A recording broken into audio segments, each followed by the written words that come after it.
Madam सामने देख लीजिए, मैडम मैडम मैडम मैडम सामने देख लीजिए।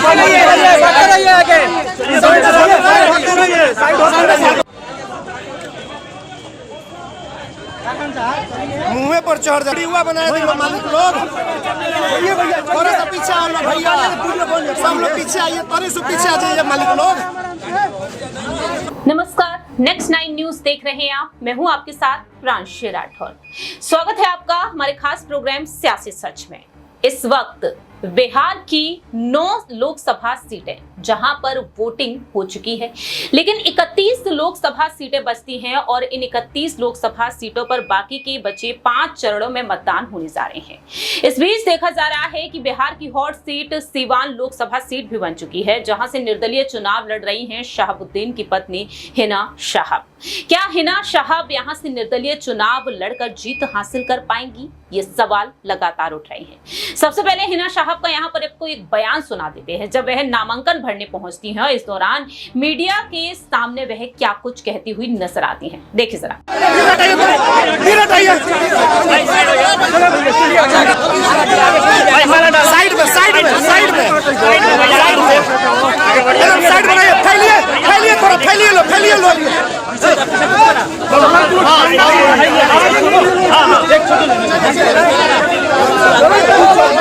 भैया थोड़ा सा पीछे। मैडम मैडम सामने देखिए, मैडम सामने, मैडम मैडम मैडम सामने देखिए, मैडम सामने देखिए, मैडम मैडम सामने, मैडम मैडम सामने देख लीजिए, मैडम मैडम मैडम मैडम सामने देख लीजिए।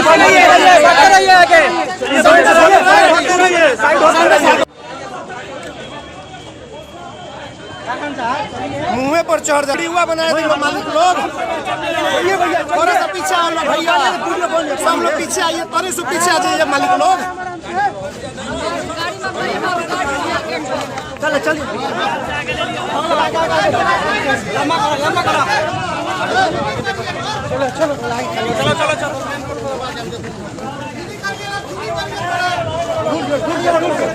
चलो चलते रहिए लोग, धीरे धीरे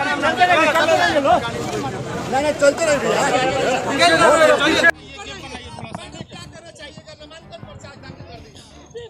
जी, मैंने नामांकन पत्र दाखिल किया है सिवान संसदीय क्षेत्र 18 से 2 जी जी। मैं सिवान की जनता के लिए सेवा भाव से आई हूँ। मैं सिवान को आगे बढ़ाऊंगी, सिवान परिवार की सदैव सेवा में रहूंगी। कैसा लग रहा है? नॉमिनेशन के बाद तमाम लोग आपका स्वागत कर रहे हैं, बड़े बड़े फूलों के माला से। जी, शुरू से सभी लोगों ने स्वागत किया है और मैं भी इन लोगों को बहुत सम्मान के साथ देखती हूँ। और हिना शाहब साफ तौर पर कहती हुई नजर आई हैं कि चिलचिलाती धूप में मैं नहीं चाहती थी कि उनके समर्थक इंतजार करें। इस वजह से वह अपने समर्थकों के साथ गुपचुप पहुंचती हैं और नामांकन भरने के लिए वह यहाँ पर नजर आती हैं। सवाल यहाँ पर लेंगे इस राजनीतिक मुद्दे पर हमारे सहयोगी सिराज से।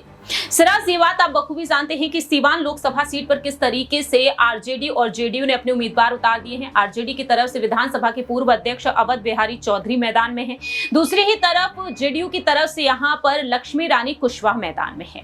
लेकिन यहाँ पर बात कर ली जाए हिना शाहब के बारे में, जो एक बड़ी चुनौती देखा जाए तो एनडीए और इंडिया अलायंस के लिए है, क्योंकि शहाबुद्दीन जिस तरह से इस सीट से चुनाव लड़ते हुए नजर आए राजद के टिकट पर, बीते पिछले 3 बार निर्दलीय, माफ कीजिएगा, राजद के टिकट पर हिना शाहब चुनाव लड़ती हुई नजर आई, लेकिन हार का सामना किया। लेकिन हिना शाहब कहती हैं कि मेरे लिए कहीं ना कहीं एक राजनीति बनाई गई। उनका कहना है कि मेरे पति के गुजर जाने के बाद राजद ने मुझे इग्नोर किया, मुझे समर्थन पूरी तरीके से नहीं मिला, इस वजह से अब वह निर्दलीय चुनाव लड़ रहे हैं। सबसे बड़ा यह सवाल यही है, क्या हिना शाहब अपने ही दम पर इस सीट पर अब जीत हासिल कर पाएंगी? जी बिल्कुल, कहीं ना कहीं ये तो जीत और हार का फैसला जो है वो जनता तय करेगी। लेकिन निश्चित रूप से अभी बात करने हिना शाहब की, तो जिस तरीके से पप्पू यादव पूर्णिया सीट पर जो है उनकी जीत की लहर दिखाई दे रही थी, और वैसे ही अब मुझे लगता है हिना शाहब के पक्ष में जो है वो फैसले और जो जनता का समर्थन है वो नजर आ रहे हैं। क्योंकि जिस तरीके से सिवान लोकसभा सीट जो है हॉट सीट बनी हुई है, इसकी लगातार चर्चा होती रहती है। और हमें ये नहीं भूलना चाहिए कि शहाबुद्दीन जो कि सिवान से ही पूर्व में 4 बार सांसद रह चुके हैं और आरजेडी से 3 बार, तो कहीं ना कहीं एक बड़ा सवाल यही है कि जिस तरीके से हिना साहब को आरजेडी पार्टी ने दरकिनार किया, उसके बाद से लगातार वो गुस्साए नजर आई और निर्दलीय जो है चुनाव लड़ने का फैसला किया। उसके बाद से आपको देखना होगा कि चंद्रशेखर आजाद भी कहीं ना कहीं समर्थन देने की बात कहते हुए नजर आते हैं। हालांकि सूत्रों के हवाले से यह खबर जो है सामने आई और जिस तरीके से असदुद्दीन अवैसी ने भी यह बात रखी थी कि अगर हिना साहब निर्दलीय चुनाव लड़ती हैं तो उनको जो है कहीं ना कहीं समर्थन दिया जाएगा। और इस वक्त अगर हम देखें तो सीवान की अगर राजनीति को समझे तो वहां पे ठाकुर वोट बैंक है जिसने शहाबुद्दीन की जीत में अहम योगदान दिया था। अब कहीं ना कहीं निर्दलीय चुनाव लड़ने से जो ठाकुर वोट बैंक है वो दोबारा हिना साहब के समर्थन में आती हुई नजर आ रही है और कहीं ना कहीं आरजेडी से हाथ मिलाने से, या यूं कहें कि आरजेडी के टिकट पर जब हिना साहब लड़ रही थी चुनाव, उनके पति को तो समर्थन मिला लेकिन ठाकुर वोट बैंक इनके साथ नहीं जुड़ा। लेकिन अब जिस तरीके से निर्दलीय चुनाव लड़ रही है ये कहीं ना कहीं ठाकुर जो वोट बैंक है वो इनके साथ जुड़ा है और मुस्लिम वोट बैंक है पैच और मुस्लिम वोट बैंक है ही। और चंद्रशेखर आजाद के आने से दलित वोट बैंक जो है मुझे लगता है कि आता हुआ दिखाई देगा और इसके साथ ही असदुद्दीन अवैसी जो इनके समर्थन में बात कहते हैं। तो मुझे लगता है सारे जो फैसले हैं ये हिना साहब के पक्ष में जाते हुए नजर आ रहे हैं। देखिए यहाँ पर आपने बात छेड़ दी चंद्रशेखर आजाद और असदुद्दीन ओवैसी की। दरअसल ये बातें इस वजह से यहाँ पर उठ रही हैं कि चंद्रशेखर आजाद ने अपने इंटरव्यू में बीते कुछ दिनों पहले ही कहा था कि पूर्णिया सीट से निर्दलीय चुनाव जो लड़ रहे हैं पप्पू यादव, उन्हें हमारी तरफ से समर्थन है। वहीं हमारी पार्टी विचार विमर्श कर रही है, तैयारियों में जुट गई है कि निर्दलीय चुनाव लड़ने वाली सीवान क्षेत्र से, सीवान लोकसभा सीट से हिना साहब को भी अब समर्थन दिया जा सकता है। दावे किए जा रहे हैं कि जल्द ही चंद्रशेखर आजाद महाराजगंज सीट के लिए चुनावी प्रचार करेंगे अपने नेता साबिर खान के लिए, क्योंकि 5 लोकसभा सीटों पर चंद्रशेखर आजाद ने अपने उम्मीदवारों को उतार दिया है। वाल्मीकि नगर है, महाराजगंज, नालंदा, समस्तीपुर और काराकाट। ऐसे में यहाँ पर पूर्णिया सीट पर वह पप्पू यादव को समर्थन देते हैं। अब यही सवाल बन रहे हैं कि हिना साहब को समर्थन वह दे सकते हैं इस सीट पर।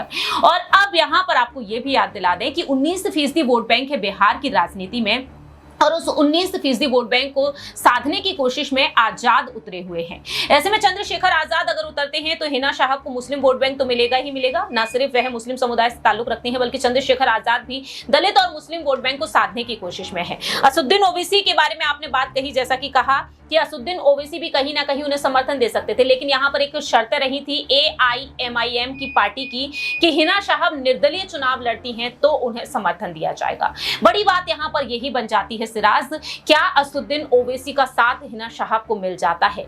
मुस्लिम वोट बैंक, दलित वोट बैंक और हिंदू धर्म भी उनके साथ दिखाई दे रहा है। क्या हिना साहब की जीत यहाँ पर नजर आ सकती है? फिर देखिए हिना साहब के लिए या कह सकते हैं शहाबुद्दीन के परिवार के लिए कोई नई बात नहीं है कि जो है हिंदू जो वोट बैंक है वो उनके समर्थन में है। जिस तरीके से सीवान लोकसभा क्षेत्र पर अगर हम बात करें तो वहां पे सभी धर्मों के जो वोट बैंक है वो काफी ज्यादा मायने रखते हैं और खास तौर पर शहाबुद्दीन की जीत में ये कहना जो है गलत नहीं होगा कि जो उनको ठाकुर वोट बैंक जितना उनको वोट देते थे उसी की बदौलत जो है मुझे लगता है कि जीत उनकी सुनिश्चित हो पाई। हालांकि किसी भी प्रत्याशी के जीत में जो है जाति फैक्टर के ना देखते हुए अगर हम देखें तो सभी जो समुदाय के लोग होते हैं उनका एक अहम योगदान होता है। और जिस तरीके से चंद्रशेखर आजाद, असदुद्दीन अवैसी और हिना साहब जो है निर्दलीय चुनाव लड़ रही है, निश्चित तौर पर इसका जो है फायदा मिलता हुआ नजर आएगा। और पिछली बार अगर साल 2019 की बात करें तो वहां पे आरजेडी को समझना चाहिए कि वहां पे कुछ और चुनाव था और वहां पे करीब हिना साहब को 1 लाख कुछ वोटों से हार का सामना जरूर करना पड़ा। हालांकि वो दूसरे नंबर पर रही थी, लेकिन इस बार जो है कहीं ना कहीं इंडिया और एनडीए गठबंधन के बीच मुकाबला तो था। अगर हिना साहब आरजेडी के टिकट पर चुनाव लड़ती तो निश्चित तौर पर आरजेडी के लिए एक जो है बहुत बड़ा कह सकते हैं चैलेंज ना होकर एक तोहफा होता। लेकिन जिस तरीके से उन्होंने आरजेडी के टिकट को ठुकराया उसके बाद से लगातार सारी चीजें जो है वो हिना साहब के पक्ष में दिख रही हैं और मुझे लगता है कि सीवान सीट पर जो है अवध बिहारी चौधरी का कुछ भी प्रभाव देखने को मिल सकता है। देखिए अब ये बात वाकई में उठना लाजमी है कि अवध बिहारी चौधरी जो राजद से उम्मीदवार हैं, जिस सीट से चुनाव लड़ते हुए नजर आए शहाबुद्दीन, जिस सीट से चुनाव लड़ती हुई नजर आई हिना साहब, एक बड़ी बात जो आपने कही कि शायद ही अवध बिहारी चौधरी यहां से चुनाव में जीत हासिल कर सके, लेकिन सिराज यहां पर 3 बार चुनाव हार चुकी हैं हिना साहब। अपने पति के गुजर जाने के बाद राजद के टिकट पर वह कई बार चुनाव लड़ी। यहां पर याद दिला दें कि AIMIM के एकमात्र विधायक जो हैं अख्तरुल ईमान, वह कहते हैं कि हम दिवंगत शहाबुद्दीन की पत्नी के प्रति पूरी सहानुभूति रखते हैं। अगर वह निर्दलीय या समान विचारधारा वाली पार्टी पर टिकट पर चुनाव लड़ना चुनती तो AIMIM उन्हें पूरा समर्थन देगी और यहां तक कि उनके प्रचार अभियान में भी उन्हें मदद करेगी। लेकिन यहां पर असदुद्दीन ओवैसी आखिरकार यहां पर मदद करेंगे कि नहीं करेंगे, क्योंकि यहां पर असदुद्दीन ओवैसी भी हिना साहब के चुनावी प्रचार के लिए बिहार में आएंगे। उनका कहना रहा कि हम उनके बारे में नहीं कह सकते क्योंकि उनकी कई व्यवस्थाएं हैं, लेकिन मैंने ये स्पष्ट कर दिया कि हमारी पार्टी क्या करना चाहती है।